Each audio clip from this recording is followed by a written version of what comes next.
శరీర కార్యములను పురుకొల్పేది ప్రేమ కాదు. ప్రేమ త్యాగంతో కూడినది. ప్రేమలో దైవత్వం ఉంటుంది. అందుకే దేవుడు ప్రేమ స్వరూపి. ప్రేమకున్న స్వరూపం దేవునిదండి. దాన్ని తుచ్చమైన స్త్రీ పురుషుల ఆకర్షణకు మనం జత చేసి మాట్లాడకూడదు. వాటిని ప్రేమగా చెప్పకూడదు. అది శరీర ఆకర్షణ, అంతవరకే. That's it. ఆ శరీర కోరిక తీరిన వెంటనే ఆ ఆకర్షణ టక్కన తగ్గుతుంది. వాంఛలు తీర్చుకోవడం కొరకు సంబంధించినది కాదు.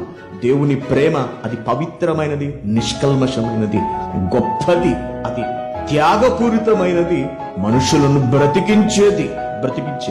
ఆ ప్రేమను చూపించే కదండి, లేక చూపించడం కొరకే కదండి అపోస్తలులందరూ తమ ప్రాణత్యాగాలను చేశారు. దేవుని వాక్కులోని, దేవుని జ్ఞానములోని, దేవుని మనసులోని ప్రేమను వ్యక్తపరచడాన్ని మించిన ప్రేమ మరొకటి లేదు. దేవుని ఆజ్ఞలను పాటించడాన్ని మించిన ప్రేమ మరొకటి లేదు. క్రీస్తు ఆ ప్రేమ కొరకే తన ప్రాణాన్ని పెట్టాడు.